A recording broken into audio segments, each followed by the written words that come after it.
আপোনালোকে গম পায় যে দিল্লী যন্ত্ৰ মন্তৰত এতিয়া প্ৰতিবাদ চলি আছে CJP অৰ্থাৎ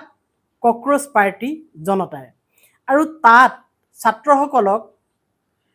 উৎসাহ দিবৰ কাৰণে আৰু সেই আন্দোলনত তেওঁ অংশগ্ৰহণ কৰিছে এজন বিশেষ ব্যক্তিয়ে সেই ব্যক্তিজনৰ নাম হৈছে সোনম ৱাংচুক আৰু তেওঁনো কোন তেওঁ যে আজি 16-17 দিন ধৰি অন্নখনত বহি আছে তেখেত কোন হয় কৰ হয় আৰু কিয় এনেকুৱা ধৰণৰ কামখিনি কৰিছে এই CJPক অৰ্থাৎ ককৰোচ জনতা পাৰ্টিক সমৰ্থন কৰি অৰ্থাৎ ছাত্ৰসকলৰ কাৰণে তেওঁ কিয় এনে কাম কৰিছে নিজৰ দেহ ক্ষতি কৰি তেওঁৰ বিষয়ে আমি জানোচোন আহক আমি আলোচনা কৰিম লাডাখৰ এজন মহান ব্যক্তি উদ্ভাৱক আৰু পৰিৱেশ কৰ্মী সোনম ৱাংচুৰ বিষয়ে হয় যাৰ কথা মই কৈ আহিছো অকণমান আগতে তেওঁৰ জীৱন সংগ্ৰাম আৰু কৰ্মৰাজি সকলোৰে বাবে এক প্ৰেৰণা এতিয়া এই ব্যক্তিজনৰ কথা জানিবলৈ হলে আমি প্ৰাৰম্ভিক অৱস্থালৈ যাব লাগিব প্ৰাৰম্ভিক জীৱন আৰু শিক্ষাৰ দিশটো যদি চাওঁ সোনম ৱাংচুক মোৰ জন্ম হৈছিল লাডাখৰ আলচিত 1966 তেওঁ প্ৰাথমিক শিক্ষা গ্ৰহণ কৰিবলৈ বৰ কষ্ট কৰিবলগীয়া হৈছিল তেওঁ শ্ৰীনগৰৰ নেশ্যনেল ইনষ্টিটিউট অফ টেকনলজিৰ পৰা মেকানিকেল ইঞ্জিনিয়াৰিঙত তেওঁ বিটেক ডিগ্ৰী সম্পন্ন কৰিছিল আৰু তেখেতৰ যদি কৰ্মৰাজি আৰু সফলতা যদি আপুনি চাই তেনেহলে দেখা পোৱা যাব 1988 তেওঁ চেকোমাল প্ৰতিষ্ঠা কৰে হয় যিটোৱে লাডাখৰ শিক্ষা ব্যৱস্থাত এক বৈপ্লৱিক পৰিৱৰ্তন আনিছিল তেওঁৰ সৰ্বশ্ৰেষ্ঠ সৃষ্টি হৈছে আইস্তোভা যিয়ে খৰাং অঞ্চলত পানীৰ সমস্যা সমাধান কৰিছে তেওঁৰ ৰমন মেগছেছ বঁটাৰে সন্মানিতও তেখেতক কৰা হৈছে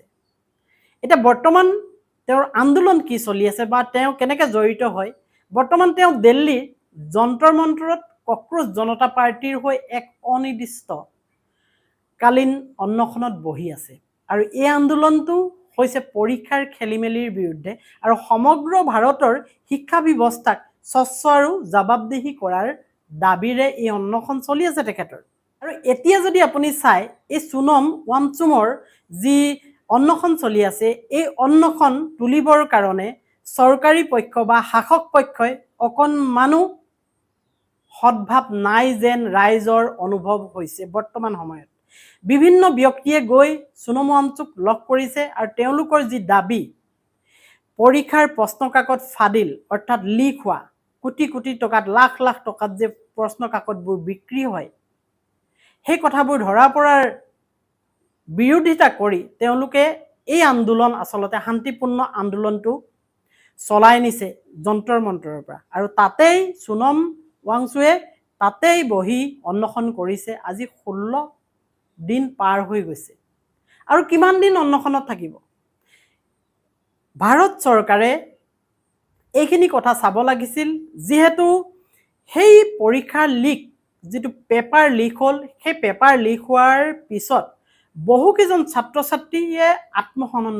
দিলে নিজকে কাৰণ এটা পৰীক্ষাৰ কাৰণে বৰ সুন্দৰকৈ প্ৰিপেয়াৰ কৰে আৰু বহু এনেকুৱা ধৰণৰ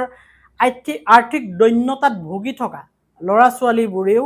সেই নিট পৰীক্ষাৰ কাৰণে হওক বা যি পৰীক্ষাৰ কাৰণে হওক প্ৰিপেয়াৰেশ্যন কৰে বহুত কষ্ট কৰি আৰু পৰিয়ালটোৱে সেই টকা পইচা তেনেকৈ যোগান ধৰে কিন্তু তেনেস্থলত যেতিয়া এটা পৰীক্ষা সুকলমে হৈ নুঠে তেতিয়া তেওঁলোক দিশহাৰা হৈ পৰে আৰু তেনেকৈ বহু ছাত্ৰ ছাত্ৰীয়ে নিজক আত্মহনন কৰিলে তাৰ বিৰোধিতা কৰি শিক্ষামন্ত্ৰী গৰাকীক পদত্যাগ কৰিবৰ কাৰণে CJPয়ে দাবী তুলিলে আৰু সোনম ৱাংচুকেও আহি তাত সহযোগিতা আগবঢ়াই তেওঁ আমৰণ অন্নখন অনিৰ্দিষ্ট কাললৈ তেওঁ অন্নখন বৰ্তমান সময়ত কৰি আছে কিন্তু বৰ্তমান ভাৰতৰ চৰকাৰখনে বা শাসক পক্ষই সেইখিনি কথা গুৰুত্ব দিয়া দেখা পোৱা নগল সিদিনাখন এজন সংসদৰ তেওঁৰ মন্ত্ৰীসভাৰ সংসদৰ ককায়েক ঢুকুৱা শুনা পাইছিলোঁ আৰু সেই ককায়েক ঢুকুৱা তেওঁক সমবেদনা জ্ঞাপন কৰিব পাৰিছে আমাৰ দেশৰ প্ৰধানমন্ত্ৰী গৰাকীয়ে চিঠিৰ আকাৰে সেই খবৰটো পাইছে কিন্তু যন্তৰ মন্তৰত যি প্ৰতিবাদ হৈ আছে সেই প্ৰতিবাদৰ কথা সংসদ গৈ পোৱা নাই বা তেওঁলোকৰ দৃষ্টিগোচৰেই হোৱা নাই। আৰু যিখিনি মিডিয়া আছে, যাক গদি মিডিয়া বুলি বৰ্তমান সময়ত চৰ্চিত হয়, সেই মিডিয়াসমূহেও এই প্ৰতিবাদটোক মষিমূৰ কৰিবৰ কাৰণে বহু চেষ্টা চলাই আছিল, কিন্তু বৰ্তমান সময়লৈকে সেই চেষ্টা ব্যৰ্থ হৈছে বুলি আমি দেখি পাইছোঁ। গতিকে অনাগত সময়ত আমি আশা কৰিম ভাৰত এখন গণতান্ত্ৰিক ৰাষ্ট্ৰ, আৰু গণতান্ত্ৰিক ৰাষ্ট্ৰত গণতান্ত্ৰিকভাৱে প্ৰতিবাদ কৰিছে জনগণে, আৰু এই জনগণৰ যি প্ৰতিবাদ, এই প্ৰতিবাদক মূল্য দিব লাগে জনসাধাৰণে গঠন কৰি দিয়া গণতন্ত্ৰৰ এই চৰকাৰখনে। কিন্তু বৰ্তমান সময়ত আমি সেইখিনি দেখা পোৱা নাই। আৰু 20 জুলাইত সংসদলৈ অৰ্থাৎ পাৰ্লিয়ামেণ্টৰ ফাললৈ তেওঁলোকে পাৰ্লিয়ামেণ্টলৈ এটা শান্তিপূৰ্ণ প্ৰতিবাদ দি সমদল উলিয়াব বুলিও কথা দিছে। আৰু তাত হয়তো বহু ব্যক্তিয়ে তাত জইন কৰিব, দিল্লী যন্ত্ৰ মন্ত্ৰৰ পৰা পাৰ্লিয়ামেণ্টলৈ। এতিয়া আমি আশা কৰিম আমাৰ ছাত্ৰসকলৰ জীৱন সুৰক্ষা কৰক, ছাত্ৰসকলৰ কাৰণে যি দুৰ্নীতি হৈছে, পেপাৰ লিক হৈছে, সেই পেপাৰ লিক বন্ধ কৰক। আমাৰ এয়াই আশা, কাৰণ ছাত্ৰসকলক লৈয়ে দেশৰ ভৱিষ্যত গঢ়িব পাৰি বা দেশৰ ভৱিষ্যত গঢ় লৈ উঠে। তাত দুৰ্নীতিয়ে প্ৰশ্ৰয় পালে এয়া দেশৰ কাৰণে, ৰাষ্ট্ৰৰ কাৰণে, ভাৰতৰ কাৰণে সুলক্ষণ নহয়। ঠিক আছে দিয়ক, ভিডিঅ'টো এটা সামৰিছোঁ। অন্য এটা দিনত পুনৰ লগ পাম। জয় আই অসম।